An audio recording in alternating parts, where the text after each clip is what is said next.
Hello, you wonderful people. So for today's video, I'm going to discuss the Aquaman movie because I just saw it yesterday. Now, just generally throwing out my thoughts and stuff like that. Like, this is just a discussion video. It isn't me trying to give like some review or anything like that. But if you are curious, just like right off the bat, because I will be going into spoilers later, but I kind of give my non-spoiler take on everything. What do you think? What were my thoughts on the movie in general? I really liked it. I thought it was great from top to bottom. I liked a lot of the characterizations. I'll kind of dive more into that a little bit later on. But I like the characters. I like the story. I think it is visually, my personal opinion, the prettiest, superhero movie. Once again, that's 100% my opinion. I think in general it's a very beautiful movie just because it's very bright and vibrant on a lot of regards. So I thought that was kind of a nice aspect of it. There's obviously, like, going into this, I always have to say this, and I'm sure you're sick of hearing it because I literally say it all the time. It might as well be my catchphrase. I don't know comic books that well, so especially Aquaman, my only experience with Aquaman has ever been the cartoons and Smallville. It's kind of the only thing I've ever really had to go on. But even then, I've known about like cool versions of Aquaman. Like I said, I'll dive into that in a second. But in general, I highly recommend it. If you've not seen it, I think everyone will like this. I don't know, maybe I'm sure it depends on your taste and stuff like that. This is also coming from someone who's liked every other DC film as well. I mean, like amongst the DC, well, quote unquote DCEU. But even then, so my point is to take my opinion as you will. But like going forward, I will be going into spoilers. So if you have not seen the movie yet, which I highly recommend you should, don't watch this video. If you want to, you can always circle back and watch this after you've watched the movie, but don't feel like you're obligated to do so. So getting into it, like I was talking about earlier, I am more like, because I made a video years ago where I talked about, like, the title of the video is like Aquaman sucks. I've never had an issue with Aquaman, but Aquaman's always been like the butt of the joke of people being like, oh, if he's not in water, he's pretty much useless. I mean, we actually think about it, most of Justice League, he wasn't in the water, so he was fighting on land, because going into it, I already know, I was like, no, Aquaman handles himself on land. It's just kind of like a joke of like, oh, all he can do is fight underwater. It's like, once you put him on land, it's like, maybe in the old days, because I think that was always the thing, people had their misconceptions of him because they probably compared him to like the much early adaptations. I mean, a lot of superheroes are very, very different from their early days, but I'm kind of going on a tangent here, so I do apologize. But for me, it's like, the one I kind of like think of the most when I think Aquaman is Justice League, which that's a very different Aquaman. It's actually kind of interesting because like Jason Momoa's Aquaman is kind of similar to that Aquaman and just kind of like obviously the long hair aesthetic and stuff like that. That Aquaman had a hook hand and stuff like that. He was kind of an asshole, but I like Aquaman in this one. Not much of an asshole. He's actually kind of a good guy. I think it kind of bounces because this is obviously taking place after the events of Justice League, because Mira was even kind of like, yeah, you helped out with the whole Steppenwolf situation, so why won't you help out with this? But it's kind of like that wasn't really his situation. He kind of got dragged into it, but I think that whole situation with Justice League did probably lean towards him being like, okay, probably a little bit more, not a lot, because he's still very stubborn about working with other people and stuff like that. But I do like, because of that, he has gained he was already a bit of a legend when we saw him in, well, first in Batman v Superman, but also in Justice League. He was already kind of like well known, but I feel like he's even more well known and widespread about the Aquaman. The whole aspect of him actually being half human, half Atlantean, I don't know if that's typically his whole thing in the comic book. I don't think it is. Like, because once again, this is pulling from my knowledge of like the cartoons. Because anytime Aquaman's ever popped up, like Justice League was the first time I ever felt like he was front and center in a lot of storylines. So I don't know if the whole aspect of him being human, because if it was a whole aspect of him being half human, to me, this is kind of speaking like way ahead and everything, but it kind of makes me think of what kind of effect that would happen in a Flashpoint, what that would mean for a Flashpoint movie, him being half human. Wouldn't kind of that whole, I don't want to get too much into it, but the thing Aquaman and Wonder Woman get caught up in during the events of Flashpoint, it's like, wouldn't it make that a little bit awkward for you that other people kind of get dragged into that, in particular humans, especially what you're supposed to represent? But then again, it's like it's a whole timeline that's messed up, so things work out a little bit differently. So that's one thing that has to kind of be thought of in that. But I just thought it was kind of interesting because he's always been kind of very like, at least the one in Justice, it was very like Justice League the cartoon. I have to keep emphasizing that when I say that, but him in a cartoon Justice League TV show, he was very like F humans type of thing. Whereas in this one, it's kind of interesting because he's more human because he grew up more human in that. But I feel like maybe in most iterations he's just full Atlantean. There is no human to him. I mean, maybe there is, because it's just something that's never come up before now in a lot of stuff. I think Smallville kind of referenced him being part. At the very least, he was raised by humans. He lived most of his life as a human. So I guess maybe that is typically canonical across most stuff. Like I said, probably depending on what age and stuff like that. Once again, going on huge tangents, but I thought the fighting in this was amazing.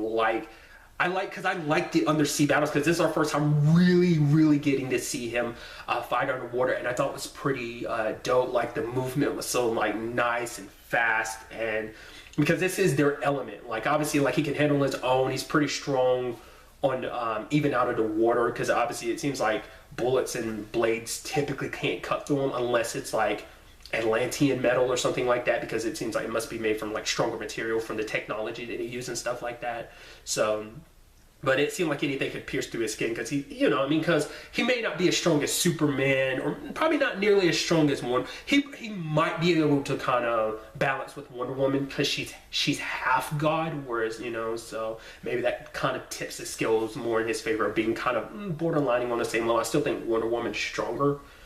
But nevertheless, it's still like the fighting, just like the movement of it, I thought was kind of pretty nicely done. And I think they did a good job elaborating on his abilities and stuff like that. Because I went into this, like, once again, my little bit of information about Aquaman. It's kind of interesting because he doesn't do a lot of things you kind of think he does. Like the whole like water ball technique, like where he summons he can manipulate and control water like that. It's kind of interesting because the only character in this is Mira. And it makes it seem like Atlanteans, or at least, people from under the sea, like, they all kind of have their own unique thing, because it seems like Arthur's whole situation of talking to fish, it doesn't seem like that's something everyone can do. I guess it's because the Atlanteans live with the sea creatures for so long that they've just kind of melded and just kind of become one. They work with each other, but it was never shown that they can do what Aquaman can, because even in the beginning he could never talk and control all fishes, but at the very least a lot of sea life would respond to him. He even says sometimes it wouldn't work all the time because he didn't have complete control of it until he got the Triton. I thought it was kind of interesting how that showed it, kind of road mapped it in his DNA. I guess it'd be like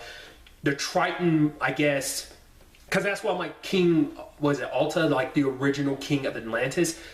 I'm guessing it's kind of like a very unique thing to do what Arthur does. Like, maybe the king might have been the only one, so maybe it kind of passed down into generations to Arthur. Because it doesn't even seem like even his mom can do it. It seems like only Arthur can do it. Because even the creature they run into later on, which I'll talk about in a second, like, it even talked about the fact is, like, you're the only one that's ever talked to me since the King Alta, like, all those years ago. So it's like, okay, so it is like a very, very minuscule amount of people have this ability. Maybe in this entire continuity, only two people, Arthur as well as the original king himself, are the only ones who've ever had the ability to talk directly to the sea life like that. Which, really quickly, I'll talk about that thing. I was wondering when we first get introduced to it, we see like its arms and stuff like that. I was like, is that all we're ever going to see of that thing? And then you see it later on. It's like, that thing is massive. I wasn't expecting kind of like something like that. It's like, holy crap. And Arthur works with it now too when everything's kind of said and done. It's crazy to think like, well, that's kind of under his arsenal now, because like it works with him. Because I'm sure it's like, because that creature hasn't had anyone to really talk to in so long. I mean, it's probably very kind of like of its own mind, but it's like, hey, the fact of the matter is you've shown yourself to be a true king, so I'll work with you for this time. So that's pretty dope. But getting back to what I was talking about, because I was talking about the whole diverse abilities and stuff like that. You had like Mira, because she was the only one manipulating water, which I like that, like, too, because like I guess that also signifies the uniqueness of their abilities too, because when they use their powers, like when Arthur uses his eyes get that yellow glow to them. When Mira uses hers, her eyes glow blue when she's using her water. I love when they were in Italy and she broke all those wine bottles and used them like needle shards and threw them like that. That's pretty dope.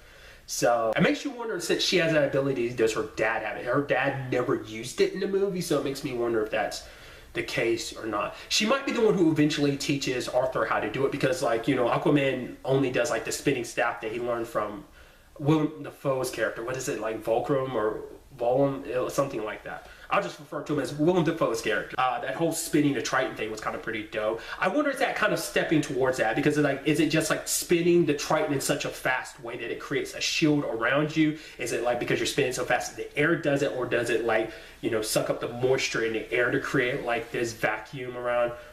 His brother Orin, played by Patrick Wilson. For one, that armor he wears later on, I guess that's his comic book name. It's Ocean Master because he goes through such, like, call me Ocean Master. That's a titling in the sea and stuff like that, but they make such a point for him to be like, call me that. And also like the armor he wears, the purple eyes, like, the fact is he's like, call me that while I'm suited up. I'm like, probably happens. That's most likely a comic book thing, but nevertheless, it is kind of interesting. I was curious to see where he stood in all of this. Like, I figured he'd be kind of an antagonist, but I wasn't sure what levels he would go about. It's like, oh yeah, everything dealing with Black Manta and all of that, you were the one, and turns out you were involved with that. Like, because the fact of the matter is, I had a feeling, because it's just like, oh, people just happen to attack right when you're having this conversation, and you make sure that you're at the forefront to show like, oh, look at me, I'm so badass, I take this Triton and I cut through. I thought that was kind of pretty. And I was like, yeah, okay, so that's it. You do whatever you can because you want to war against humanity and stuff like that. You're like, you know, it's kind of sad because I guess that's just the, you know, the way the conversation comes up later on, but that's just how the way his dad raised him to kind of be kind of thirsty like that for a battle, for war. And I love that Mira brought it up later to her dad. It's like, you can't tell me like the timing, you don't think it's a little coincidental? I was like, you gotta think that's a little suspicious, but then she's like, oh, her dad, played by Dolph Lundgren, I was kind of like accepted it. Interesting thing too, because Dolph Lundgren, if you don't know, popped up in Arrow, Kovar, Constantine, was it season 5? Yeah, season 5 of Arrow. It's a flashback thing, which is just kind of interesting, kind of in the whole like DC realm of other stuff. There's something else too. I mean, I guess you can make the argument it's just kind of funny because Willem Dafoe was Green Goblin, and Spider-Man, so it's just kind of interesting to see him in it. I mean, to be fair, the same thing kind of happened because J.K. Simmons, who was also in Justice League as Commissioner Gordon, was Jay Jonah in the Spider-Man movie. So it's just kind of an interesting, like, how we can all like tie a lot of that together too. Some other things that I really liked, like I said, I liked. Well, for one, learning about, I think that pulls from mythology, isn't it? Like it's the 7 different seas being ruled like that. Like, I don't remember knowing that as an Aquaman thing. Maybe I picked it up from something else. Maybe there's been other things that kind of like delved into Atlantis and stuff like that. Did I pick that up from that? Like I said, that might be a mythology thing. But it's kind of interesting getting to see like the different kingdoms and stuff like that. Because it was always like, you know, when Atlantis went into the sea, there were those who progressed, you know, because obviously they have their advanced technology and stuff like that, which they showcase in the movie. I thought was kind of pretty dope. Like I said, the aesthetic of Atlantis, because it's the kingdom, you got to really look a lot into. I mean, you don't get to see like necessarily everyday life in it, but you got a good enough peek into it, and I thought it was kind of pretty neat. But you also saw the others who were kind of, some were more crab-like, there were others that were a lot more fish-like. The Atlanteans were the most human because the fact of the matter, and it makes sense too because it's, and I like to kind of explain it too, like Atlantis was originally on land, so of course they'd be the most human-like, but then others adapted very differently, like I said, becoming more fish, or, you know, or crab-like, or like the trenches, which that scene was crazy. Like I remember seeing that in the trailers, but those things, like I wasn't expecting kind of monster level creatures like them, and that scene where him and Mira are diving deep and they're just swarming like that in the water, I was like, that was like just. And I love how they did that scene because when you're close up, you're hearing the water rushing as they're diving in, like the music's kicking in, and then you pull back out and you see like them as little dots in all the trenches around, and the sound like muted. I was like, I normally don't pay attention to stuff, but I was like, that's good. I mean, because there's a lot of times in the sea, like sea stuff where like the sound would get like muffled or muted in order to be complete silence. I was like, aesthetically that works so well, that's so good, but especially for that scene because you're like, sound, and then vroom, vroom, vroom, everything muffled, and then back to sound. I was like, that was so nicely done in that regard. There's also interesting that world, that hidden sea in the Earth's core they went to. I'm going to kind of go on a tangent here, dude, stick with me. Is that because I think that's a place I'm slightly familiar with because of Teen Titans, because there was an area that the Titans go to in the original Teen Titans cartoon where they stumble across this prehistoric area. There's this girl there. She basically has the power to turn to like diamond or crystal or something, and she has like a Neanderthal partner. So basically she hardened up like that, and like he'd grab her and use her as like a weapon. Like it was like a prehistoric area because I think there were dinosaurs and stuff like that. Is that the same area? If you're familiar with comic books and know, like let me know, because that's where my mind goes, but maybe it's just kind of like a similar place. Maybe it's not the exact same place, but I just think it's like, that seemed like a prehistoric place because you even saw dinosaurs kind of running around a little bit. So it's kind of like, that makes me think that. I did like the fact is that they made it so that Aquaman and Orin, his brother, ended up fighting early on and stuff like that. It's kind of sad that his mom's Triton ended up getting broken, but it wasn't something like, oh, is he? It's like, no, he lost, and then Mira stepped in. And I did like that she did kind of bring up the fact of the matter is, like, I sacrificed a lot for you. There was a lot, because it's interesting, because this movie did some interesting things, because obviously this is about dethroning someone, but it's not like he was on the throne first, then he got dethroned, and then took it back. It's like, no, like, he's the outsider coming in and take, I mean, that's kind of, I'm sure it's a story that's been told many times before too, but I thought it was kind of interesting that, you know, like, Willem Dafoe's character as well as Mira were working kind of like behind Arthur's brother's back to do all of that. I did like that scene of like when him and his brother first meet and stuff like that. He's like, oh, they thought the first time I'd meet you, I'd run you through. And then Arthur like jumps towards him, but gets stopped by the guards in the chain. So I thought that was kind of just like that face to face and stuff like that. Arthur being like, I long to kind of finally meet you, you know, learn a little bit about my little brother, but now, you know, now I realize how much of a dick you are, you know? I also like this too, because I should have brought this up earlier. It's in the back of my mind, so I'll go ahead and bring it up. But I do like, because I did talk about earlier, like the whole thing of Aquaman being a bit of a celebrity, that the people at the bar was like, are people going to really start stuff with Aquaman? But it's like, oh, can we take a photo? And it's just like, they kind of, he's like, all right, reluctant at first, but then like he starts getting into it. You see the other photos, they're drinking and kind of having a good time. So I thought that was kind of pretty neat. And then there's the whole thing with their mom, Atlanta, played by Nicole Kidman. That was kind of brutal finding out. It's like, oh yeah, your mom was executed and stuff like that. Especially like when the movie progresses and you find out like, oh, how she died. They fed her to the trenches and stuff like that. It's like, that's brutal as hell. Sacrifice that kind of appeased them, because they're kind of like the wild cards amongst the kingdoms, because it's kind of like, you don't mess with them, they don't mess with us. They kind of keep to their lane because no one can really talk to or control them, what makes what Arthur does much later on that impressive, because he's able to reach, you know, because I guess they're fishmen that have become so devolved that all they do is eat and consume. But for the fact is, for them to listen to Arthur speaks volumes. But it was kind of pretty nice. I honestly didn't expect it to be like, oh, his mom's actually alive. I didn't expect that. I was actually kind of surprised. And then like someone saved him. I was like, oh, like when he got there, I was like, oh. When him and Mira got to that land, I was like, oh, they're gonna find out like there's another hidden group of fish that joined the side or something. Like, it didn't even cross my mind to even think it was his mom until the person started taking off the film.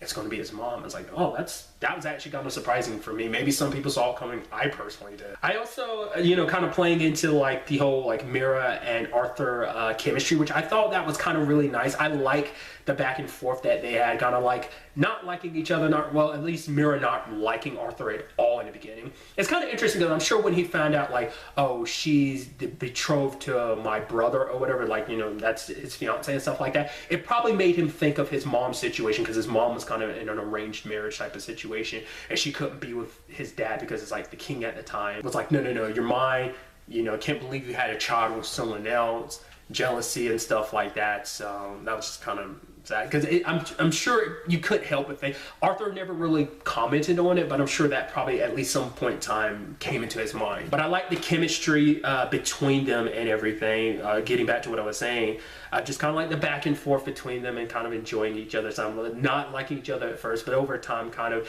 you know, because she looks at, you know, Arthur as an imbecile. And that was what I kind of liked too. It's like the fact is he's kind of a bumbling idiot in certain regards. Other times it seems like he kind of knows what's going on. Other times it seems like he's such a he's such a bro in certain regards of like what's going on. But like when the time comes, like, you know, he's not the most, I think he can be smart when he needs to be, but other times just kind of like, yeah, I was, you know, something Triton is what that message was. Wait, you memorized all that? Oh, okay, that's cool. So even her getting pissed at him later on when she found out, wait, you were referencing, when you told us to get inside that thing's mouth, you said Pinocchio, you were referencing the book. He said, oh man, that's so cool, I had no idea. No, I was referencing the movie. So I thought that's kind of pretty neat.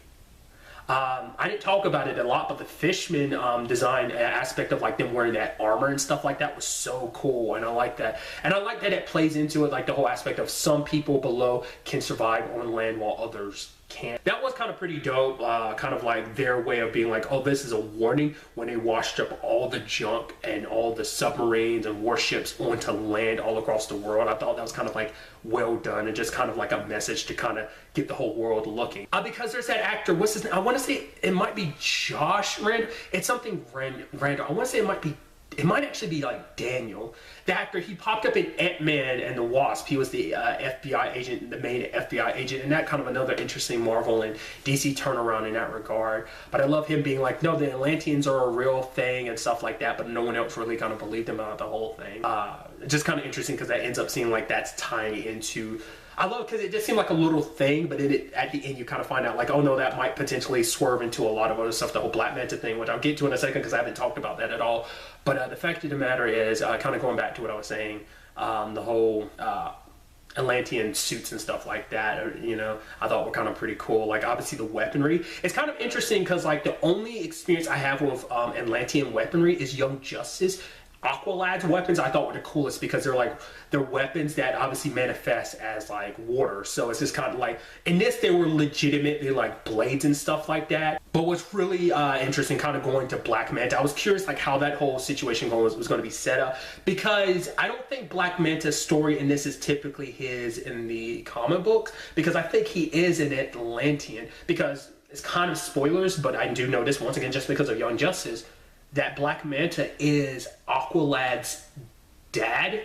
So that's interesting. So for me, I'm like, at some point he has to hook up with some Atlantean so that Aqualad is half human, half Atlantean like Aquaman is. I wonder where they're going to set, I mean, which would be interesting considering the fact that he hates Aquaman, so that might not be Aqualad's story in this. Like his story and origin might be a little bit different. Not unless they set the whole thing of like Black Manta like doing that and raising him to take over the throne from Arthur. Not like that's what they're going to do, but that was kind of interesting because it's like for him, it's like I thought it was kind of neat of like Arthur did create his own villain, and even later on he kind of felt bad about it because it's like, yeah, I was trying to teach them a lesson and stuff like that. Like I left his dad to die. I could have done something. I could have prevented myself from dealing with an enemy much later on. I created this bad guy. I created this problem because, you know, you can understand Arthur's justification for it though, because it's like you killed innocent people, you and your dad killed innocent people, and you want me to save you now. Bump that, you know? But at the same time, it's like, you know, showing mercy goes a very long way. But that was also something that was kind of played up in the movie too, of like Arthur being pissed at Atlantis and, you know, not wanting to show even his brother mercy. Or was it Black Manta? Like, just because, you know, no, yeah, it definitely was Atlantis because it was like, they didn't show his mom mercy, so why would he show them mercy, you know, especially when he was taking on his brother. That was the whole point. Like, he was kind of fueled by his rage of like the circumstances and just knowing that his mother was taken away from him because of that. I thought it was kind of nice how they implemented it really quickly in the aspect of like every time you saw Arthur kind of explain a little bit more of his upbringing, it was reflected like him in the present day, and then it would shift over to him being younger and kind of learning different things and stuff like that. Like when the whole conversation of like, okay, I'm gonna test you on whether or not you're ready for combat, and then it cuts back to him as a teenager training and stuff like that, and then it cuts back to him as an adult. I thought that was kind of nicely done. But I also thought was kind of interesting too is that they gave Black Manta like a superhero moment in the sense of when he's setting up the suit.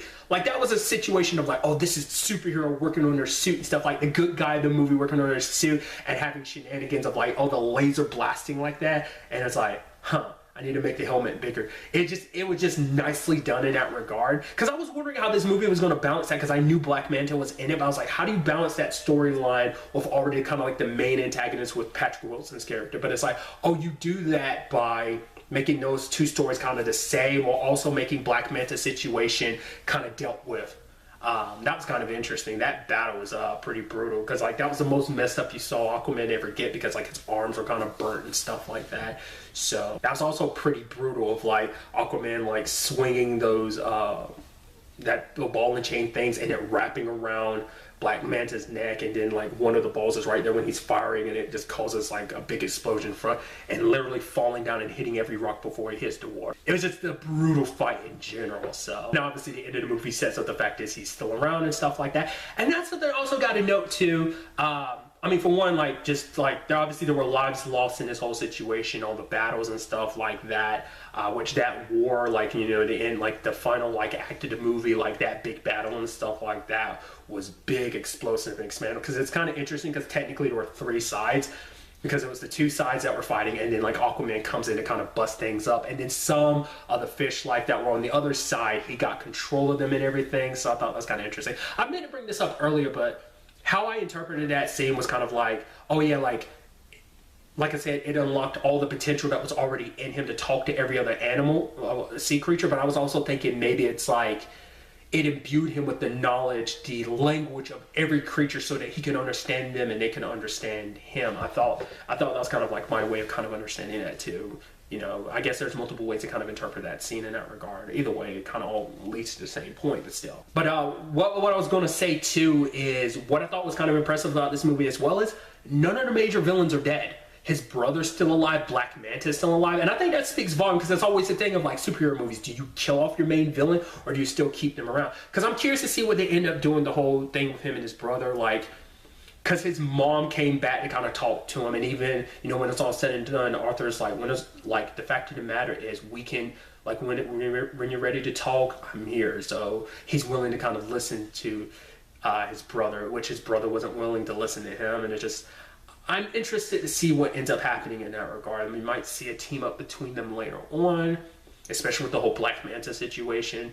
Like, he's aimed at Arthur, but I'm sure it will go as far as all Atlanteans. Because it's interesting because, like I said, I'm blanking on his name, but the dude who's working with Black Manta at the end of the movie, like, he's the one, like, he's warning about, like, oh, you need to look out for the Atlanteans. The fact of the matter is their technology, they're a force that should be reckoned with because we've already seen what they're capable of doing, and if they ever decide to fully go to war against us, they're a potential threat that we need to be able to look out for. So it seems like he might be the one kind of fear-mongering a lot of the stuff about the Atlanteans, so that might end up becoming an issue.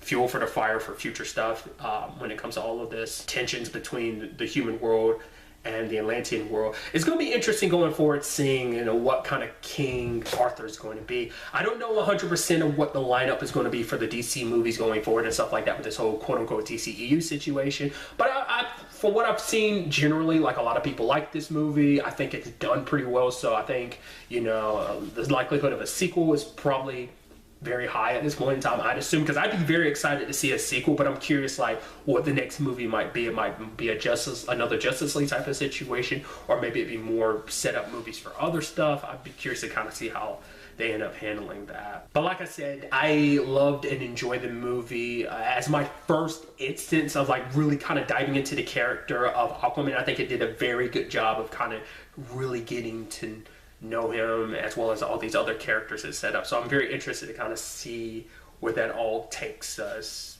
you know, going forward. But really, that's all I want to talk about in this video. Until the next time we meet, be happy, be safe, live life to the fullest, and enjoy it. Good day and good